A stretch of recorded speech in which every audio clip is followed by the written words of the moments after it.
Hello दोस्तों, बहुत बहुत स्वागत है आपका आज की हमारी इस वीडियो में। और आज की इस वीडियो में हम मिश्रण का अगला भाग लेकर आए हैं जो कि अनुपात समानुपात पर आधारित है। दोस्तों, कल के भाग में हमने देखा था कि कुछ क्वेश्चन थे जिसमें हमने आसानी से उन क्वेश्चनों को सीधी विधि से हल किया था दोस्तों, क्वेश्चनों के लैंग्वेज के आधार पर। और आज के जो क्वेश्चन है उसमें जो हम क्वेश्चनों की विशेषता देखेंगे वो आप देखोगे कि दो चीजें होंगी, उनको आपस में मिला रहा होगा दोस्तों, और आपस में मिलाकर हमसे या तो अनुपात पूछ रहा होगा या उनकी मात्रा पूछ रहा होगा या उनका मूल्य पूछ रहा होगा दोस्तों। तो इसको हम एलिगेशन की विधि से सोल्व करेंगे दोस्तों। और ये एलिगेशन की विधि मैं आपको पहले ही बता चुका हूं कि इसमें क्या होता है, एक तरफ एक वैल्यू होती है, दूसरी तरफ दूसरी वैल्यू होती है, और जब इनको मिलाया जाता है तो इनके बीच की राशि निकलती है दोस्तों। कैसे निकलती है? बीच की राशि निकलती है। ठीक है, ये बीच की राशि इनका एक तरह से औसत होता है, बीच का मान होता है। अगर इधर वाला छोटा है इधर वाला बड़ा है तो ये इनके बीच का मान होगा दोस्तों। और ये बात भी ध्यान रखनी है कि अगर ऊपर हमेशा जो मान दिया है यदि वो औसत है तो यहाँ नीचे भी क्या होगा, उसका औसत होगा। मतलब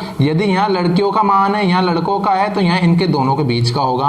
मान लीजिए ये राशि का मान जो है वो प्रतिशत में है तो यहाँ भी जो राशि होगी वो किस में होगी दोस्तों? प्रतिशत में होगी। ठीक है, मान लीजिए यहाँ पर क्रय मूल्य दे रखा है, ये दोनों वस्तुएं किसकी है? क्रय मूल्य के रूप में, तो यहाँ पे जो बीच का मान होगा ये भी क्या होगा? क्रय मूल्य के रूप में होगा। इस बात को ध्यान रखना, यहाँ क्रय मूल्य है तो यहाँ भी क्रय मूल्य ही होगा। इस बात पे गौर करना दोस्तों, ऐसे क्वेश्चन आएंगे और बहुत अच्छे से एग्जाम में पूछे जाते हैं दोस्तों। तो यहाँ कभी कभी विक्रय मूल्य देता है तो उसको हमको क्रय मूल्य में चेंज करना पड़ेगा। ये राशियां तीनों हमेशा समान होनी चाहिए, इनकी यूनिट हमेशा समान होनी चाहिए दोस्तों। पहला क्वेश्चन है इसलिए पूरा डाउट क्लियर कर रहा हूं दोस्तों। ठीक है, अब बात करते हैं कि इसको घटाने पर यहाँ पे क्या प्राप्त होता है, किस अनुपात में प्राप्त होती है राशि, किस चीज का अनुपात होता है उसको भी समझ लीजिए। देखिए यहाँ पर जो इसी क्वेश्चन को ले लेता हूँ, यहाँ पे इसकी यूनिट दी है रुपए प्रति किलोग्राम। क्या दी है? रुपए में और बट्टे में किलोग्राम में। ठीक है, तो जो यहाँ नीचे अनुपात आएगा क्रॉस में घटाने पर, वो अनुपात हमेशा किसका आएगा? नीचे वाले मान का आएगा। जो हर में जो मान दिया होगा डिनोमिनेटर में, हर में जो मान है उसका अनुपात आता है। यहाँ हर में किलोग्राम दिया है तो उसका अनुपात हमको प्राप्त होगा दोस्तों। ठीक है,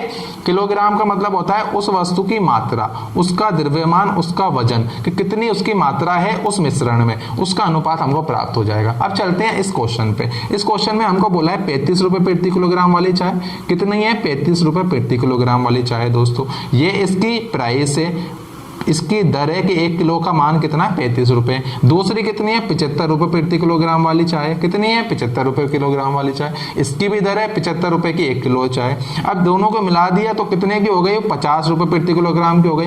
कितने की हो गई दोस्तों? 50 रुपए प्रति किलोग्राम की हो गई। देखो तीनों की दर समान है, ये भी, इसकी यूनिट भी रुपए प्रति किलोग्राम है, इसकी भी रुपए प्रति किलोग्राम और इसकी भी रुपए प्रति किलोग्राम है। यही बात मैंने बोला था। अब हमको यहाँ पे क्या मिलेगा? तो यहाँ पे हमको किलोग्राम में मिलेगा, या क्या मिलेगी? एक तरह से इसकी मात्रा मिलेगी, मात्रा का अनुपात मिलेगा। तो अनुपात कैसे निकलता है दोस्तों? इसको समझ लीजिए। हमेशा ही बड़े में से छोटे को घटाना है। यहाँ बड़ा मान कौन सा है? ये वाला है, देखो 50। क्रॉस में घटाना है। 50 और 35 में तुलना करें तो 50 बड़ा है, 50 में से 35 गए तो आया हमारे पास 15। यहाँ पे 75 और 50 की तुलना करें तो कौन बड़ा है? 75। 75 में से 50 गए तो क्या आया? 25 दोस्तों। ठीक है, यहाँ पे इसको घटाया है और यहाँ पे इसको घटाया दोस्तों। ठीक है, इस प्रकार से घटाना है। तो ये अनुपात है, लेकिन अनुपात होता है सरलता मान। तो कट रहा है तो काट लीजिए। काटा दोस्तों 5 से, ये 5 बार, ये 3 बार, तो सही अनुपात इसका क्या हो जाएगा दोस्तों? 5:3। और यही हमारा आंसर है दोस्तों। ये ना समझे कि मैंने बहुत स्लो बताया, क्योंकि ये पहला क्वेश्चन था इसलिए मैंने पूरे डाउट क्लियर करे एलिगेशन के। अब अगले क्वेश्चनों पे हम जल्दी जल्दी करते चलेंगे हर सवाल को। तो चलिए दोस्तों अगले क्वेश्चन पे चलते हैं। तो दोस्तों ये रहा अगला क्वेश्चन। अगले क्वेश्चन में ये बोला है एक दुकानदार 27 रुपए प्रति किलोग्राम, 27 रुपए प्रति किलोग्राम, ठीक है, एवं 60 रुपए प्रति किलोग्राम वाले चावलों को मिलाकर, मिला रहा है दोस्तों, मिश्रित कर रहा है। मतलब दोनों के बीच का मूल्य क्या है? 42 रुपए प्रति किलोग्राम है। कितना है? 42 रुपए प्रति किलोग्राम की दर से बेचता है। यदि कुल मिश्रण की मात्रा 132 किलोग्राम हो तो 27 रुपए प्रति किलोग्राम वाले चावल क्या कितने होंगे? ये इसने पूछा है। देखिए दोस्तों वापस से इसने मात्रा पूछी है और मैंने कहा जो यहाँ पे हमको मान प्राप्त होगा वो मात्रा होगी कि रुपए होगी। देखिए यहाँ पे यूनिट क्या लग रही है? रुपए प्रति किलोग्राम। ठीक है, यहाँ नीचे की साइड कौन आया है? किलोग्राम आया, और किलोग्राम का मतलब क्या है? मात्रा। ठीक है, इसकी मात्रा है, इसका वजन है। तो यहाँ पे जो मान प्राप्त होगा वो वजन का होगा, यानी मात्रा का प्राप्त होगा हमको। तो आ जाइए, देखो क्रॉस में घटाएंगे। 60 में से 42 गए तो यहाँ आया 18। 42 में से 27 घटाने तो 12 होगा, 12 में 7 गए तो 5 और 3 में से 2 गए तो 1। ठीक है, तो देखिए इसको काटने पे हम 3 से काटेंगे इसको, 3 6 18 और 3 पंजे 15, 6:5 हमको प्राप्त हुआ दोस्तों। और यहाँ पे टोटल जो हमारा मिश्रण है अनुपात में, और टोटल कितना है दोस्तों 11 है अनुपात में, लेकिन यहाँ पे किलोग्राम में कितना दे रखा है दोस्तों 132 किलोग्राम। देख लेंगे कितने गुणा पर है, तो 11 का भाग दिया, 11 एकम 11, 2 बच गए, 11 दूनी 22, 12 गुणा पर है। अभी हमसे पूछ रहा है कि 27 रुपये प्रति किलोग्राम वाले चावल कितने हैं, तो ये देखो 27 का अनुपात कहाँ है, ये रहा इधर वाला 6 वाला, तो इसको भी 12 गुणा पर ले जाओ दोस्तों। 12 गुणा पर ले जाएंगे तो 12 छिक्के 72 किलोग्राम। किस में आएगा आंसर, किलोग्राम में आएगा। ये पहले ही आपको क्लियर कर चुका हूं मैं दोस्तों। तो आंसर हो जाएगा हमारा 72 किलोग्राम। ये आसानी से आपको समझ में आ गया होगा, आशा करता हूँ दोस्तों, ठीक है। इसी प्रकार के क्वेश्चन और भी दोस्तों, उन्होंने लैंग्वेज के साथ साथ टफनेस बढ़ती जाएगी। चलिए अगले लेवल के क्वेश्चन पे हम चलते हैं। अगला क्वेश्चन है दोस्तों, एक दुकानदार ने कुछ गेहूं 8% लाभ पर और कुछ गेहूं 24% लाभ पर बेचे, तो उसे पूरे सौदे में 18% का लाभ हुआ। यदि 24% लाभ पर बेचने वाले गेहूं की मात्रा 30 कुंटल हो तो 8% लाभ पर कितना गेहूं बेचा गया दोस्तों। देखिए यहाँ पर इसने रुपये में ना देखे, इस बार किस में दे दिया दोस्तों, लाभ के रूप में दे दिए क्वेश्चन को। तो पहले कितना लाभ है 8% पहले गेहूं पर, दूसरा जो हिस्सा है गेहूं का उस पर कितना लाभ है 24%, और टोटल जब पूरे सौदे का मतलब टोटल का पूरे गेहूं का जो लाभ है वो कितना है दोस्तों 18%। ये बीच का मान होगा दोस्तों, देख लीजिए आप बीच का मान है, ठीक है। अब यदि हमको मात्रा प्राप्त करनी है, मैंने पहले ही बोला मात्रा कैसे प्राप्त करेगा, इनको क्रॉस में घटा के। यहाँ घटाया दोस्तों, बड़ी संख्या में छोटी संख्या घटती है हमेशा, ये तो ऑब्वियसली आपको पता ही है। तो यहाँ बढ़िया यह है 18 में से 8 गए तो दोस्तों 10, 24 में से 18 गए तो दोस्तों यहाँ पे आया हमारे पास 6। तो देखिए यहाँ से हम इसको कट कर सकते हैं, यहाँ से 2 से काटा ये 3 बार और ये कितनी बार 5 बार, 3:5, ठीक है। ये आया हमारा वैल्यू अनुपात में आ गई है दोस्तों। तो देखिए दोस्तों इसकी मात्रा का अनुपात निकला 3:5। अब यहाँ पर इसने बोला है कि गेहूं की मात्रा 30 कुंटल हो, कौन से वाले की, जो 24% लाभ पर बेचा है उसकी। 24% लाभ पर ये वाला बेचा है, यहाँ पे हमारे अनुपात में आया है 5, और ये बोल रहा है क्विंटल में कितना है दोस्तों 30 क्विंटल है। तो देख लें कितने गुणा पर है ये दोस्तों, 6 गुणा पर है। अब ये बोल रहा है 8% लाभ पर कितना गेहूं है, तो ये 8% वाला, इसको भी 6 गुणा पर कर दो दोस्तों, तो कितना आ जाएगा 6 के 18 क्विंटल, और 18 क्विंटल ही हमारा आंसर होगा दोस्तों, और यही राइट आंसर है, ठीक है। आप लोगों को समझ आया होगा अच्छे से। चलिए अगले क्वेश्चन पे चलते हैं हम। अगला क्वेश्चन दोस्तों कुछ इस प्रकार से, एक पंसारी 60 रुपए प्रति किलोग्राम वाली चाय तथा 65 रुपए प्रति किलोग्राम वाली चाय को किस अनुपात में मिलाए ताकि मिश्रण को 68.20 रुपए प्रति किलोग्राम के भाव से बेचने पर उसे 10% का लाभ हो दोस्तों। तो देखिए यहाँ पर ये शर्त है कि 60 रुपए प्रति किलोग्राम वाली चाय को मिलाना है, किसमें मिलाना है 65 रुपए प्रति किलोग्राम वाली चाय के साथ मिलाना है, और मिश्रण को कितने में बेच रहा है वो 68.20 रुपए प्रति किलोग्राम के भाव से बेचने पर 10% का लाभ हो रहा है दोस्तों। यहाँ पर ये तो उसने खरीद का मूल्य है, मतलब क्रय मूल्य है। ये कौन सा मूल्य है दोस्तों, क्रय मूल्य, और ये भी कैसा है उसका क्रय मूल्य है। और यहाँ पे जो ये इसने 68.20 दिया दोस्तों, ये है विक्रय मूल्य। तो मैंने आपको बताया कि यहाँ पर जो ये वैल्यू है, ये वैल्यू और ये वैल्यू तीनों अभी तक सेम रखी थी दोस्तों हमने। अब यहाँ पर अंतर ये होगा कि ये तो क्रय मूल्य और यहाँ क्या दे रखा है, बीच वाले का विक्रय मूल्य का मान दे रखा है इसको। तो हमको यहाँ के लिए भी क्या निकालना है दोस्तों, क्रय मूल्य का मान यहाँ पर निकालना है दोस्तों। क्या निकालना है, क्रय मूल्य का मान निकालना है। तो क्रय मूल्य क्या आएगा, देखिए यहाँ पर इसने क्या दिया है 10% का लाभ हो, मतलब ये 68.20 विक्रय मूल्य का मूल्य है। और अगर आपने लाभ आने के थोड़ा सा कॉन्सेप्ट पढ़ा हो तो मैं ऐसे बोल सकता हूँ कि अगर 10% लाभ है तो विक्रय मूल्य कितना है, हमारे वैल्यूज में 110 है, हमारी वैल्यूज में कितना है 110 है, और क्रय मूल्य कितना है 100 रुपए। क्रय मूल्य यदि 100 माना है तो विक्रय मूल्य कितना हो गया 110 हो गया। और 110 का मान कितना दे रखा है इसने 68.20, ठीक है। यहाँ से पॉइंट हटाया तो यहाँ 2 जीरो से 2 जीरो कैंसिल, 0 से 0 कैंसिल, 11 से काटा दोस्तों 11 छिक्के 66, 2 बच गए, 11 दूनी के 22।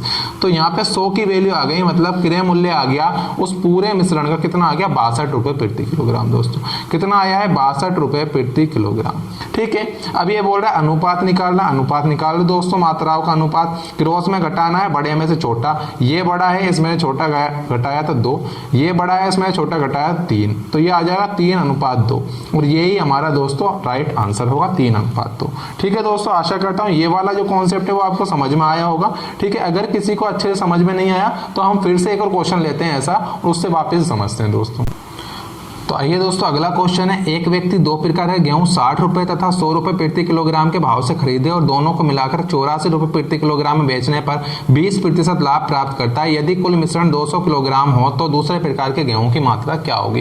यहाँ पर गेहूं की मात्रा किलोग्राम में पूछ ली दोस्तों। पहले के जो क्वेश्चन में हमने अनुपात निकाला था, क्वेश्चन वो के वही है, बस थोड़ा सा क्वेश्चन को बढ़ा दिया गया है। तो देखो पहले तो 60 रुपए वाला गेहूं है पहला वाला, और दूसरे वाला है 100 रुपए किलो वाला, 100 रुपए से उसने खरीदा है, तो ये उसका क्रय मूल्य दे रखा है, सीपी दे रखा है दोस्तों। अब ये बोल रहा है कि दोनों को मिलाकर 84 रुपए प्रति किलोग्राम में बेचने पर 20% का लाभ होता है। क्या होता है दोस्तों, 20% का लाभ होता है। मतलब ये जो 84 रुपए है ये इसका एसपी है, मतलब विक्रय मूल्य है 84 रुपए प्रति किलोग्राम। मैंने कहा जो यहाँ पे बीच में आएगा, अगर यहाँ ऊपर क्रय मूल्य है तो यहाँ भी क्या आना चाहिए, क्रय मूल्य आना चाहिए। लेकिन यहाँ तो इसने विक्रय मूल्य दिया है, तो हम कैसे निकाल सकते हैं। देखो हमारे पास परसेंटेज दिया है कि उसे 20% का लाभ होता है, तो हमारी वैल्यूज में हम मान लेते हैं कि यदि क्रय मूल्य 100 है तो विक्रय मूल्य कितना हो जाएगा दोस्तों, विक्रय मूल्य कितना हो जाएगा, 120 हो जाएगा।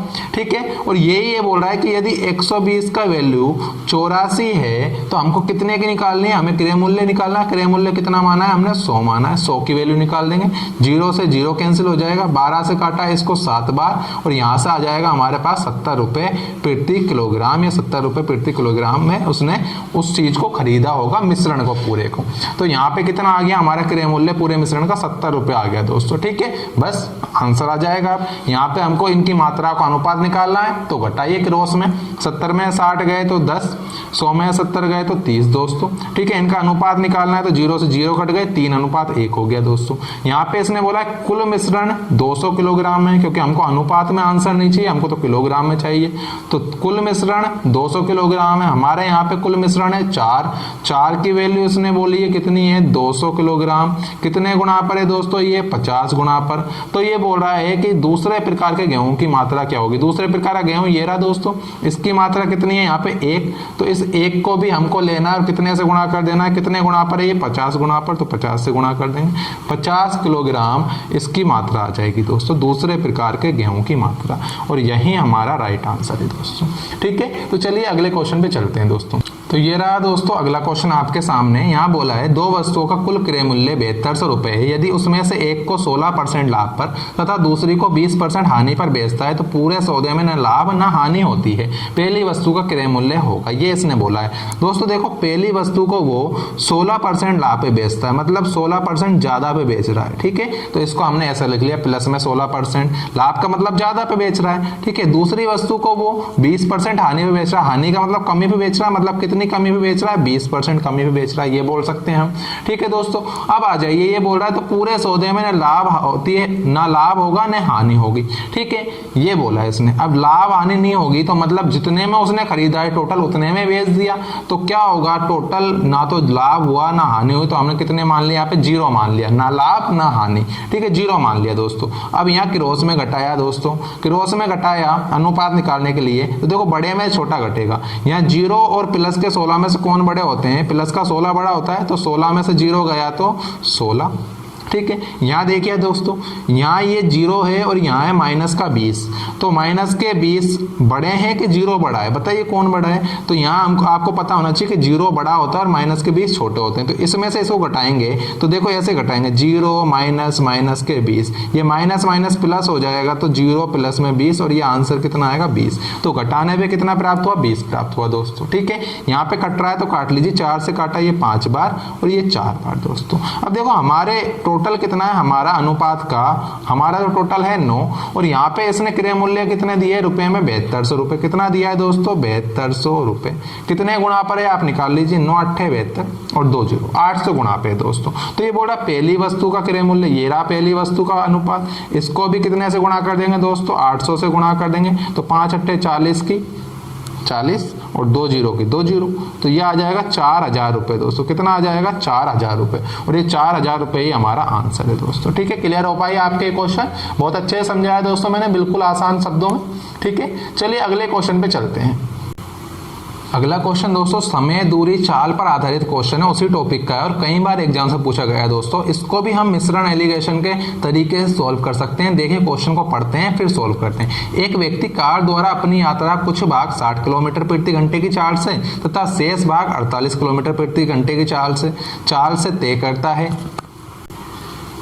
यदि पूरी यात्रा में उसकी औसत चाल 52 किलोमीटर प्रति घंटे हो तो 48 किलोमीटर प्रति घंटे की चाल से कितनी दूरी तय करेगा, ये इसने पूछा है। तो हमने देख लिया पहली चाल तो क्या है 60 किलोमीटर प्रति घंटे, दूसरी चाल है दोस्तों 48 किलोमीटर प्रति घंटे और पूरी यात्रा मतलब पूरी यात्रा की औसत चाल मिश्रण की चाल उसकी कितनी है 52 किलोमीटर प्रति घंटे। ठीक है 52 किलोमीटर प्रति घंटे ये चाल है दोस्तों। ठीक है अब मैंने आपको स्टार्टिंग में बताया था कि यहाँ से अगर हम घटाएंगे तो किसका अनुपात निकलेगा। यहाँ पे देखो कंफ्यूज होना ही नहीं कि दूरी का निकलेगा समय का निकलेगा। यहाँ ऊपर क्या दिए चाल दिए।